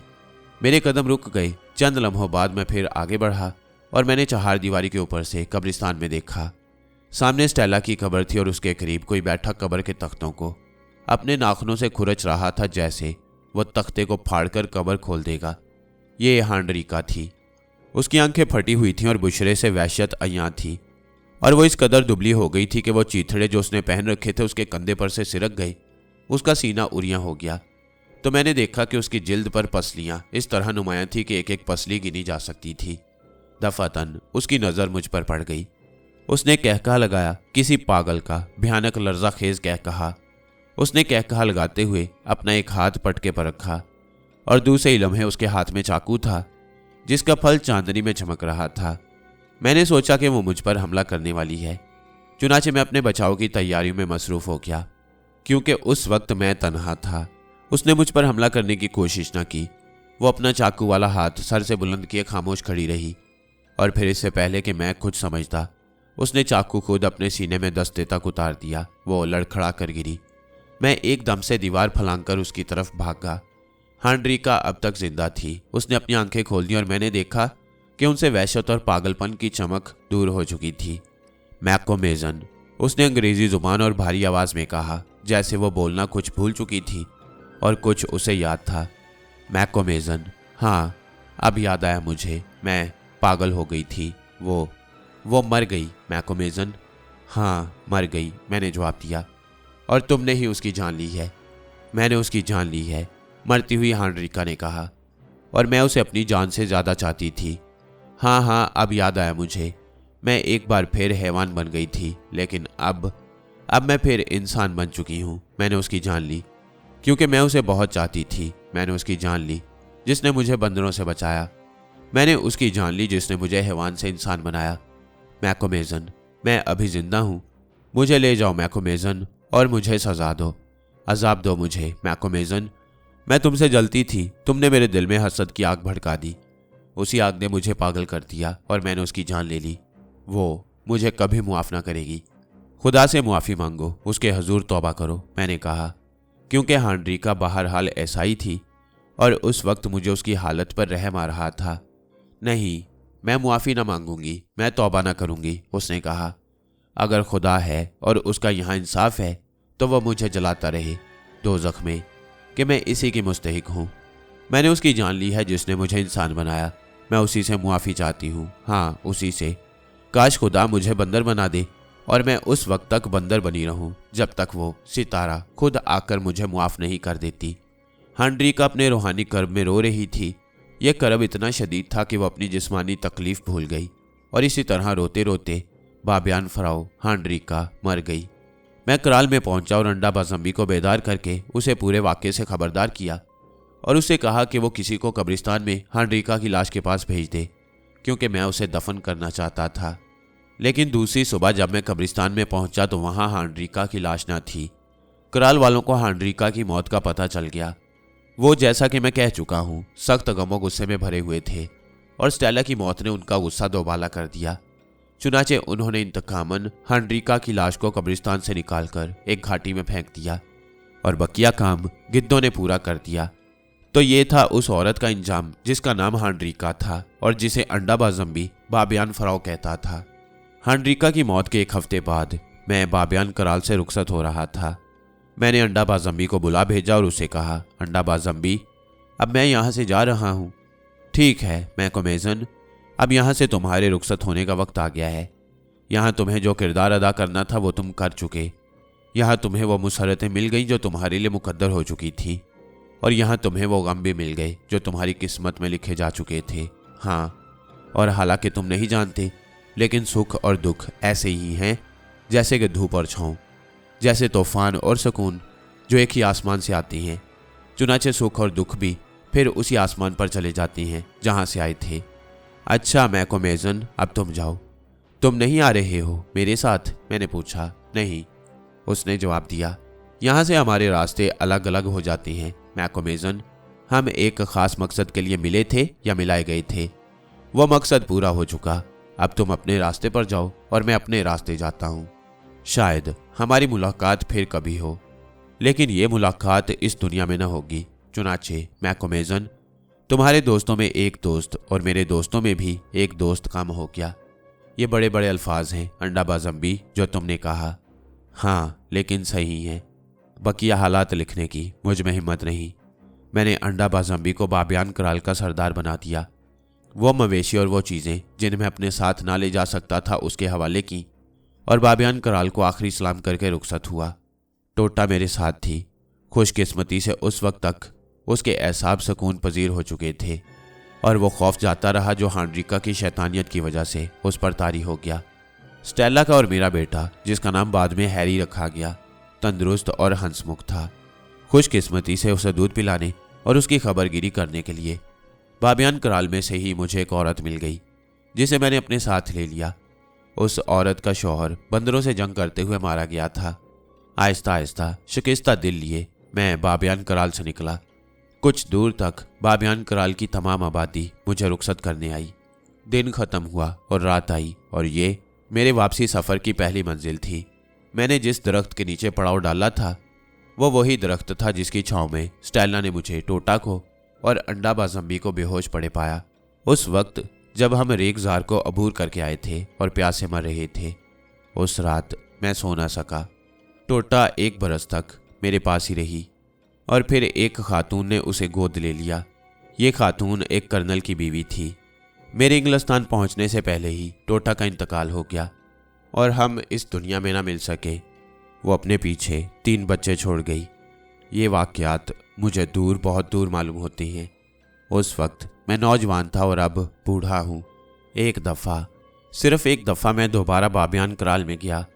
स्टेला की मौत के पूरे 15 बरस बाद जब मैं उधेड़ उम्र हो चुका था, मैं जम्बासी की तरफ एक मुहिम सर करने गया और एक रात उस वादी में पड़ाव डाल दिया जो उस अजीम चट्टान के साए में थी।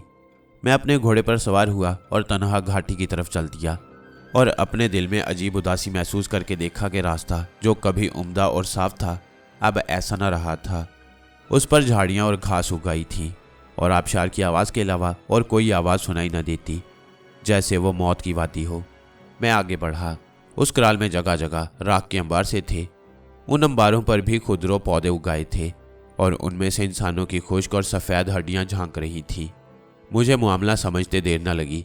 किसी कबीले वालों ने हमला करके बाबियान कराल वालों को मौत के घाट उतार दिया था। बाबियान कराल अब सिर्फ यादों की बस्ती होकर रह गया था, जहां अगर कोई बसता था तो वो रूहें थीं। मैं चबूतरों पर चढ़ता ऊपर पहुंच गया। सामने संगमरमर की झोंपड़ियों की छतें चमक रही थीं। मैं एक झोंपड़ी में दाखिल हुआ। यह कभी मेरी और स्टेला की ख्वाबगाह रही थी। झोंपड़ी में दाखिल होकर मैंने वो मोमबत्ती जलाई जो मैं अपने साथ लाया था। इस झोंपड़ी में हमलावरों ने तोड़फोड़ की थी। किताबों के औराक और उस फर्नीचर के जिसे मैं भूला ना था टुकड़े यहाँ वहाँ बिखरे हुए थे।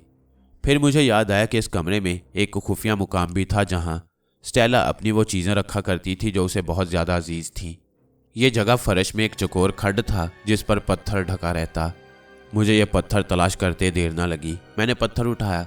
उसके नीचे कोई चीज़ थी जो कराल में बने हुए कपड़े में लपेट कर रखी गई थी। मैंने ये गठरी निकाल कर खोली।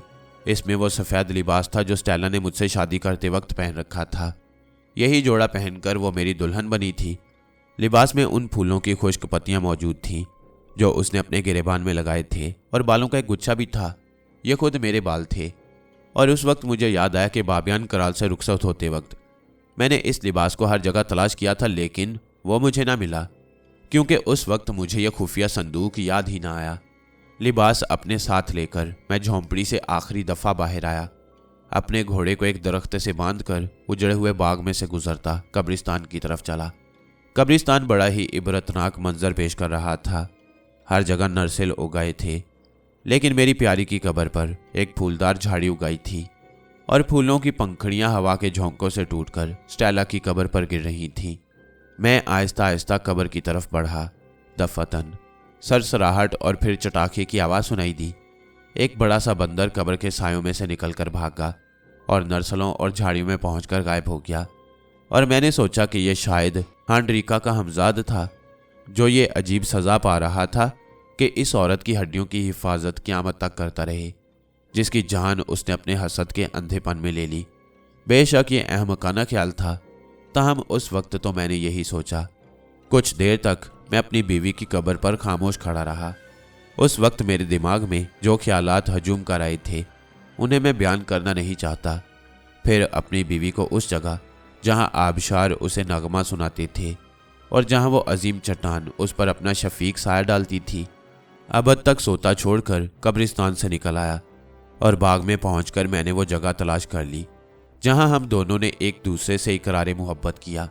नारंगियों का झुंड अब उलझा हुआ जंगल सा बन चुका था। बहुत से दरख्त गिर गए थे जो अब तक खड़े थे, उन्हें बेलों ने जकड़ रखा था। सामने वो दरख्त था जिसके नीचे हम चंद सानियों के लिए ठहर गए थे, और सामने वो पत्थर था जिस पर हम बैठे थे, और उस पत्थर पर स्टेला का हमजाद बैठा हुआ था, उस स्टेला का जिससे मैंने शादी की थी। हाँ, वो सामने उस पत्थर पर स्टेला बैठी हुई थी। उसका चेहरा ऊपर को उठा हुआ था और उस पर वही दमक थी जो मैंने उस वक्त देखी जब मैंने पहली दफ़ा उसके होंठ चूमे। उसकी काली आंखों में तारे से रोशन थे। उसके बाल हवा में लहरा रहे थे। उसका सीना उठ और गिर रहा था और उसके नीमवा होंठों पर मलकूती तबस्सुम था। मैं बुत बना खड़ा रहा। मेरे दिल में इंबिसात की लहरें दौड़ रही थीं और मैं उस हसीन पैकर को देख रहा था जो कभी मेरा अपना था। यह हसीना कभी मेरी अपनी थी। इसके होंठ मैंने चूमे और इसने मुझे ज़िंदगी की मुसरतें बख्शी। मैं खामोश था और वो भी खामोश थी, बल्कि वो तो मुझे मालूम होता है देख भी ना रही थी। मैं आगे बढ़ा और अब उसने मेरी तरफ देखा। लम्हा भर के लिए हमारी नज़रें चार हुई और उन आंखों का पैगाम मेरे दिल में उतरता चला गया और फिर वो गायब हो गई। वहाँ कुछ न था सिवाय उस पत्थर के जिस पर वो बैठी हुई थी। नारंगी के पत्तों में से आती हुई चांदनी उस मुबारक पत्थर को नूर से गुसल दे रही थी और चारों तरफ खामोशी थी, और उस खामोशी में आबशार गुनगुना रहा था। नारंगी की टहनियों और पत्तों में घुसकर हवा हल्की हल्की सीटियां बजा रही थी और शफाफ आसमान पर चांद रोशन था, और उस अजीम चट्टान बाबियान चट्टान का गंभीर साया कब्रिस्तान पर और कराल पर पड़ रहा था, और मेरे दिल में उदासियां कोले ब्याबान की तरह चीख रही थीं। मेरे दिल में यादों के खंडर उदास खड़े थे और उन खंडरों में उम्मीद के झक्कड़ चल रहे थे। उस उम्मीद के कि एक बार फिर दूसरी दुनिया में मैं अपनी प्यारी स्टेला को पालूंगा। और बाबियान चट्टान सर उठाए मेरी तरफ देख रही थी और दूर कोई बंदर चीख रहा था।